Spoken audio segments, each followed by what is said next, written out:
नमस्कार, news room live में आपका स्वागत है। आपके साथ मैं हूं शिप्रा झा। बुलेटिन की शुरुआत करेंगे इस वक्त की बड़ी खबर के साथ और बड़ी खबर धनबाद से सामने आ रही है, जहां चाल धंसने से एक व्यक्ति की मौत हो गई।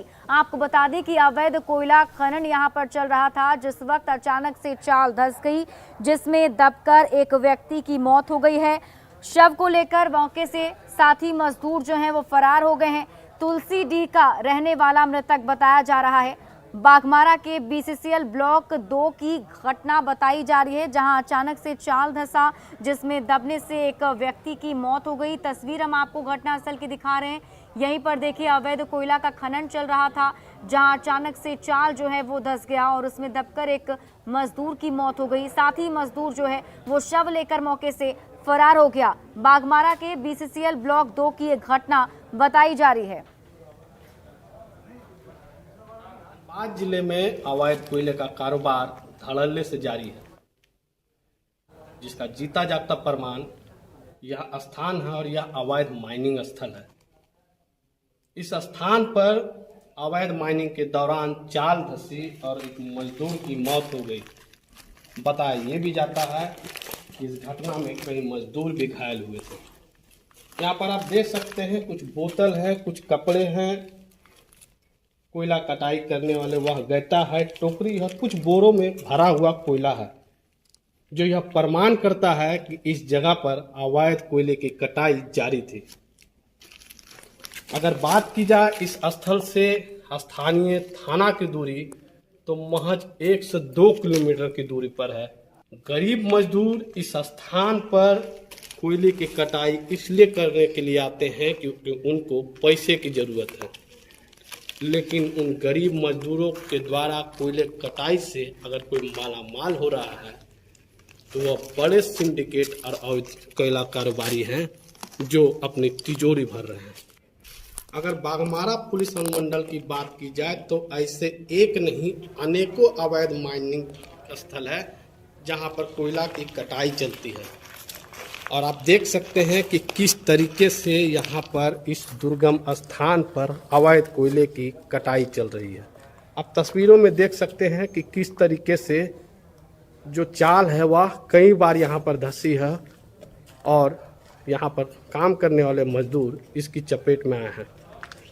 यहाँ एक नहीं कई मुहाने बनाए गए हैं, जहाँ पर कि लोग जो मजदूर हैं वो आते हैं और कोयले की कटाई करते हैं। आप देख सकते हैं वो बोरे हैं जिस पे कोयला भरकर रखा गया है और इससे फिर ट्रकों में लोड कर दूसरे राज्य भेजे जाएंगे, अवैध डिपो में भेजे जाएंगे।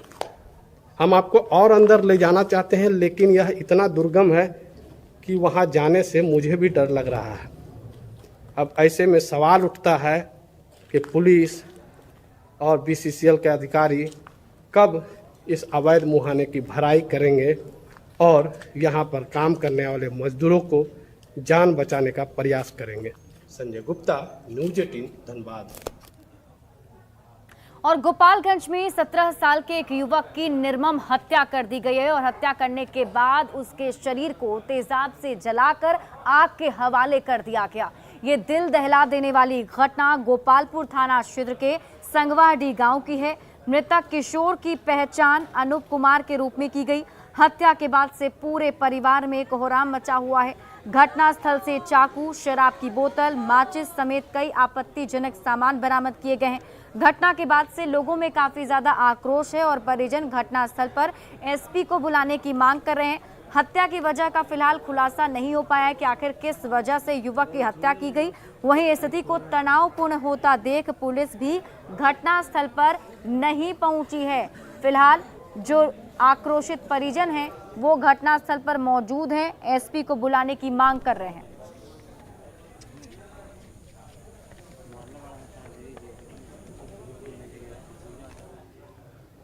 और सिवान से एक और बड़ी खबर आपको बता दें, यहाँ नशे की हालत में एक युवक ने चाकू से हमला कर दिया और जिसमें एक व्यक्ति की मौत हो गई है।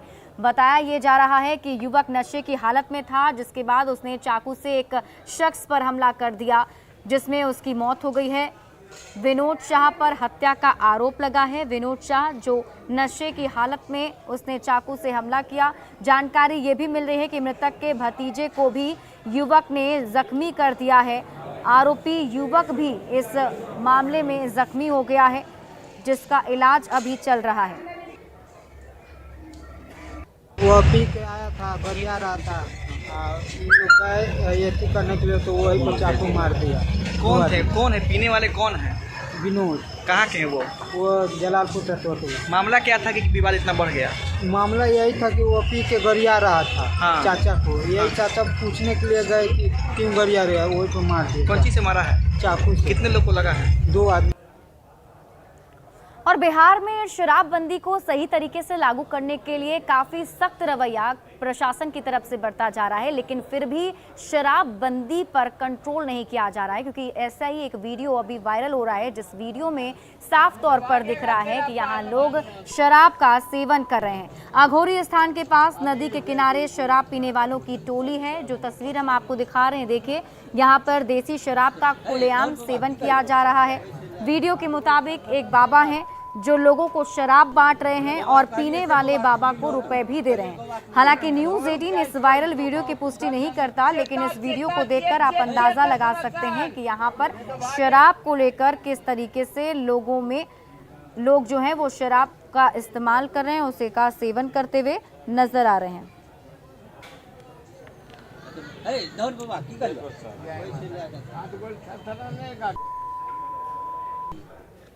और मुंगेर से आपको अगली खबर बता रहे हैं, जहां एक बालू लदे टिप्पर ने 3 लोगों को कुचल दिया है, जिनकी मौके पर ही मौत हो गई। तो खबर आपको बता रहे हैं, जहां पर देखिए एक टिप्पर ने 3 लोगों को कुचल दिया, एक की मौत हो गई है, 2 लोग इसमें गंभीर रूप से जख्मी बताए जा रहे हैं। गंगा सड़क पर पुल पर यह हादसा हुआ है, जिसकी इसमें मौत हुई है वो माधोपुर निवासी शैलेश कुमार बताए जा रहे हैं। उनकी पहचान हुई है। फिलहाल 2 लोग जो हैं वो जख्मी हैं, जिनका अस्पताल में इलाज चल रहा है।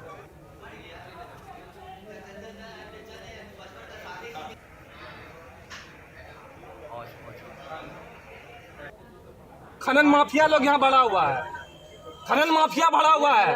अच्छा, क्या कैसे हुआ जरा कुछ बताइए। टिप्पर चिप दिया, टिप्पर कोई देखने वाला नहीं है। यहाँ ने रेल पुल पर पे हाँ कुरियर सर्विस है इनका। हाँ। ठीक, ये सप्लाई कर रहे थे, ये उधर से रिटर्न आ रहे थे कि क्या था, कैसे चिप आ गए, ये जांच का विषय है।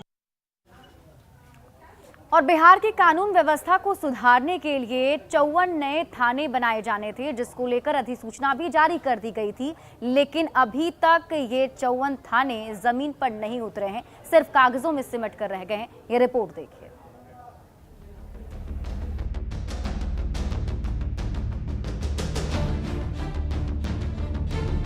पटना में जो 5 नए थाने अस्तित्व में आने वाले थे, उनमें से ही एक थाना पिपलावा है, जो कि पितवास में आता है। इसका निर्माण भी अब तक नहीं हो सका है, जबकि पितवास में आए दिन आपराधिक घटनाएं होती रही हैं। यहाँ के लोगों का कहना है कि यहाँ थाना खुलने की बात तो इन्होंने सुनी थी, पर आज तक तस्वीर भी नजर नहीं आई। पितमास थाना तो नहीं है, नवतपुर में ही पितमास पड़ता है, पितमास थाना है नहीं। तो ये सुन रहे थे कि पिपरावा में थाना बनने वाला है, लेकिन क्या हो रहा है इसका पूरा विषय जानकारी तो इसके लिए हमको जानकारी नहीं है। बिहार के 54 थानों के धरातल पर नहीं उतरने का मामला न्यूज 18 ने जानना चाहा। इसको लेकर न्यूज 18 की टीम पिपलावा गांव भी पहुंची और एडीजी पुलिस मुख्यालय जितेंद्र कुमार से बात भी की। एडीजी ने भरोसा दिलाया कि जिन थानों का न्यूज 18 ने मुद्दा उठाया है, उसको वो दिखवाएंगे और जानने की कोशिश करेंगे कि आखिर कहां पर पेंच फंसा है। पुलिस मुख्यालय में बैठे आला अफसरान भले ही यह दावा करते हों कि बिहार में कानून व्यवस्था बेहतर बनाने के लिए नए थाने का सृजन हो रहा है, लेकिन हकीकत जो है वो बिल्कुल उलट है।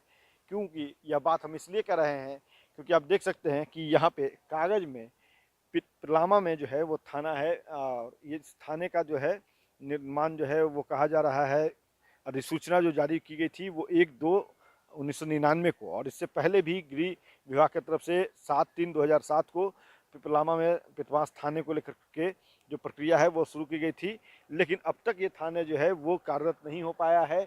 और ये जो है इस खुद पुलिस मुख्यालय के इस दस्तावेज में दर्ज है कि देख सकते हैं यहाँ पे ये थाना जो है कार्यरत नहीं है। देखिए, आपने 54 थानाओं की जो सूची की है वो उस पर मेरा संज्ञान अभी नहीं है। मैं इसको दिखवाऊंगा कि वास्तव में ऐसा कुछ है जिनका नोटिफिकेशन हो गया, वो नहीं चल रहा है, तो इसको चालू कराया जाएगा। हो सकता है कुछ विशेष परिस्थिति में कुछ नोटिफिकेशन हुआ हो और फिर वो कालांतर में उसकी उपयोगिता नहीं रह गई हो, तो वर्तमान परिस्थिति में उसको देख लिया जाएगा। अगर नोटिफिकेशन है तो सामान्यतः सभी थाने नोटिफिकेशन के अनुसार चलने चाहिए। भले ही एडीजी पुलिस मुख्यालय अपने महकमे की नाकामी को छुपाने के लिए चाहे जितनी दलील दे दे, लेकिन ये हकीकत है कि बिहार पुलिस महकमा ने सरकार के सपने को न सिर्फ अनदेखा कर दिया, बल्कि अपराध को रोकने को लेकर जितनी संजीदगी होनी चाहिए थी वो भी नहीं दिखी। न्यूज़ 18 के लिए पटना से अमित कुमार की रिपोर्ट। और कटिहार में बीजेपी कार्य समिति की बैठक का आज दूसरा दिन है। आज का दिन काफी ज्यादा अहम माना जा रहा है क्योंकि कई सारे राजनीतिक प्रस्ताव इसमें लाए जाएंगे जिस पर आज मुहर लगनी है। इससे पहले आपको बता दें कि बैठक के पहले दिन जब यहां प्रस्ताव लाए गए थे तो उसमें यह फैसला लिया गया था कि प्रमंडल स्तर पर कार्यक्रम के जरिए केंद्र सरकार के काम को जनता तक पहुंचाया जाएगा। आज दूसरे दिन है और भाजपा अपने राजनीतिक प्रस्ताव पर विचार करेंगे। निश्चित तौर पर सीमांचल के इस इलाके में इस बैठक के कई मायने हैं। हम बात करने की कोशिश करते हैं जिन राजनीतिक प्रस्तावों पर आज राजनीतिक प्रस्ताव आना है। कितना बड़ा दिन है भाजपा के लिए, आगे क्या संदेश?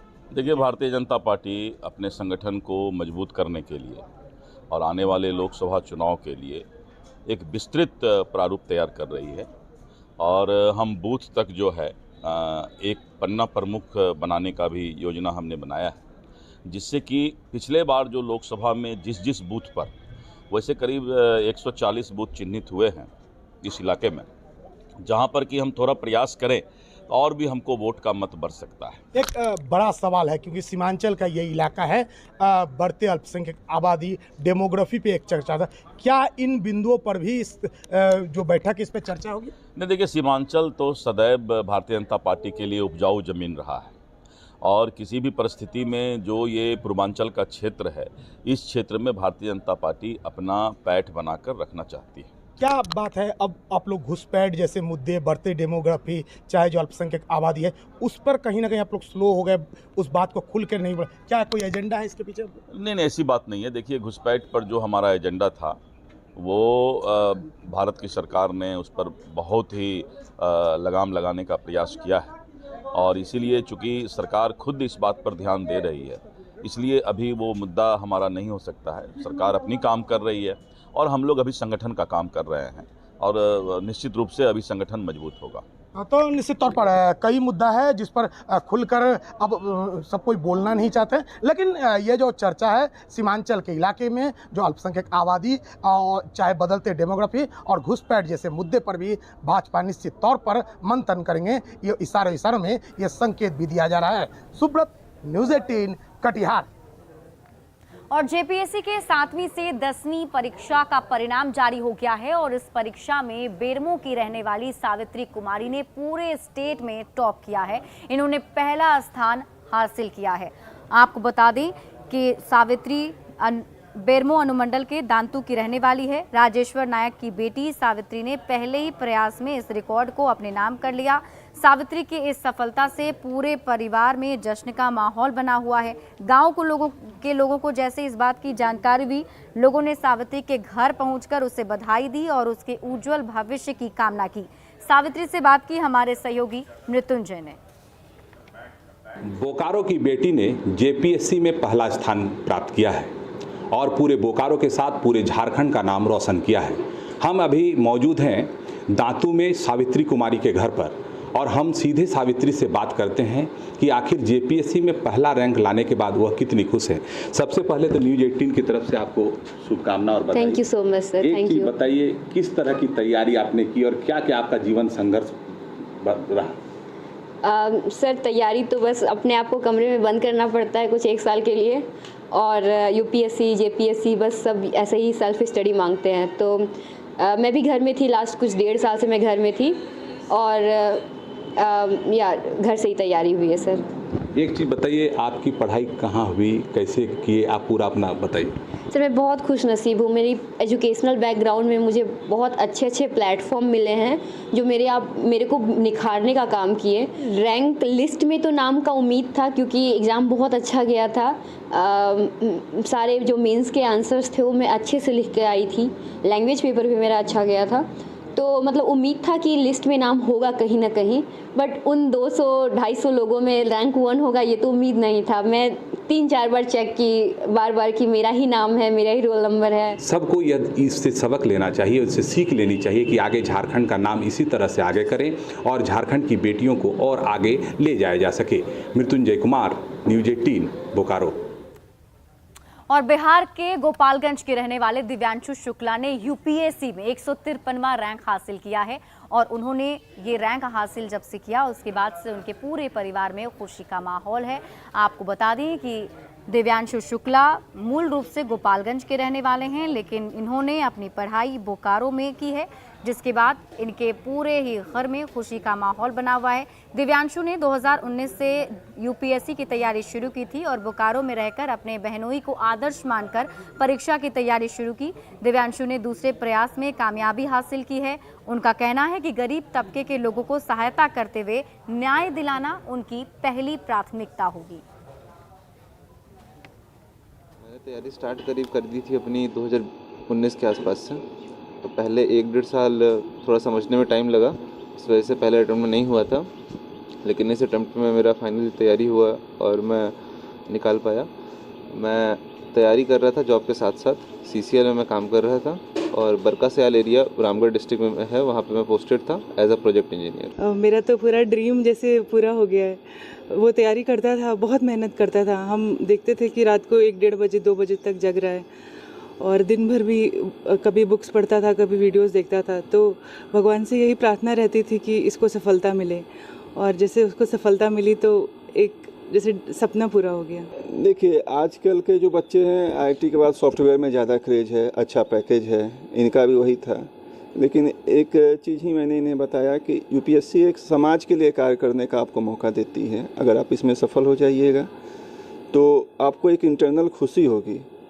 उनको इन्होंने आत्मसात किया और इन्होंने UPSC में द्वितीय प्रयास में इनको सफलता मिली। ये मेरे लिए काफ़ी गर्व और खुशी का बात है। और झारखंड में युवा सेना और पुलिस में भर्ती होने के लिए जी तोड़ मेहनत कर रहे हैं। रांची के मोरहाबादी मैदान में ये सभी युवा जमा हो जाते हैं और वहां इसको लेकर इनकी मेहनत शुरू हो जाती है। किस तरीके से ये उसकी तैयारी कर रहे हैं, उनसे बात की हमारे सहयोगी रूपाली त्रिपाठी ने। यंगस्टर्स तो आपने काफी देखे होंगे, पर आज रांची के कुछ ऐसे यंगस्टर्स से मिलिए जिनमें वर्दी का जुनून साफ इनके कपड़ों पे और इनके चेहरों पर दिख रहा होगा।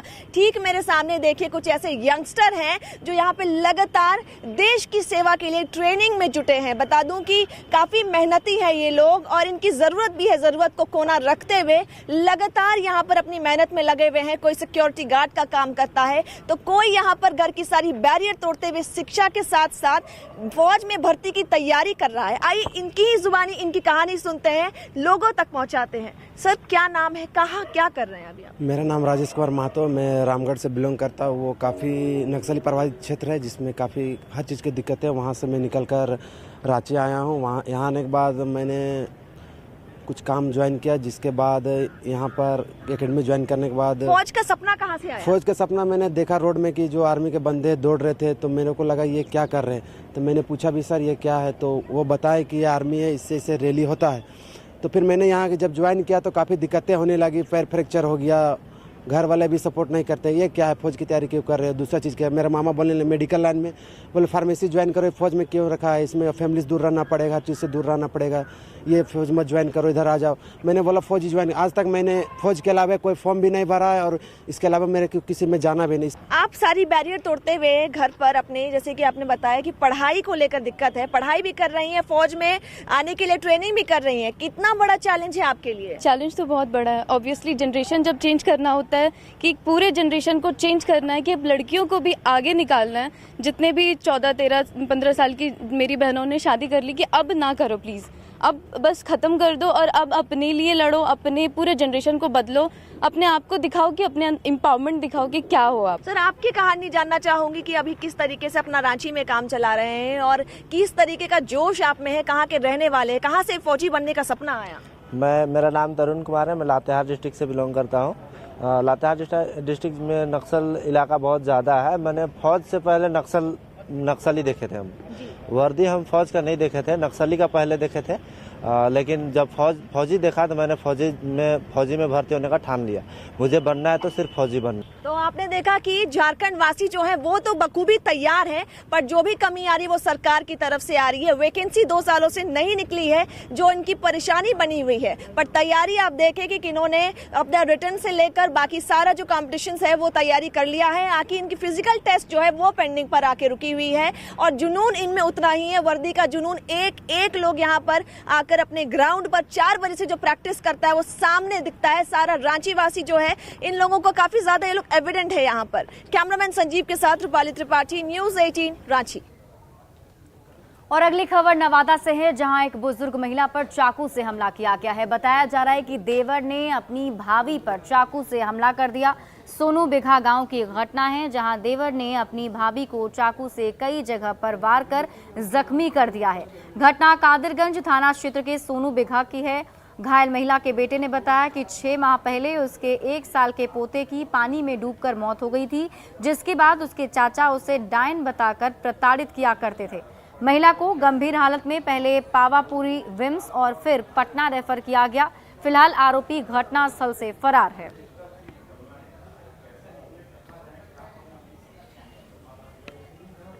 घर में सोया था, देखो मांझी आया, हमला कर दिया, चाकू से पेट में मार दिया, छुरा, हाथ भी काट दिया। बोला कि मेरा पोता को तुम खाया है। वो पानी में गिरा था, वो झूठ मूठ के फंसा रहा कि तुम डायन हो। और इधर लोहरदगा के बरवा टोली में दुर्गा मंदिर की स्थापना की गई है, जिसमें आज मंदिर में मूर्ति की प्राण प्रतिष्ठा की तैयारी अब से शुरू हो गई है, जिसको लेकर सभी श्रद्धालु महिलाओं ने कलश यात्रा निकाली। सीठियों कोयल नदी से हजारों की संख्या में महिलाएं और किशोरियां कलश में जल लेकर मंदिर परिसर पहुंची। इस दौरान भक्ति गीतों और जयकारों से माहौल भक्ति में रहा। बता दें कि लोहरदगा जिले में पहली बार इतनी संख्या में श्रद्धालुओं की भीड़ जुटी है। इस मंदिर को दक्षिण भारत सभ्यता से प्रेरित होकर बनाया गया है, जिसमें करीब 1 करोड़ रुपए की लागत आई है, जिसे महाराष्ट्र के कारीगरों द्वारा निर्माण किया गया। ये लोहरदगा का सबसे बड़ा और ऊंचा मां दुर्गा का मंदिर है।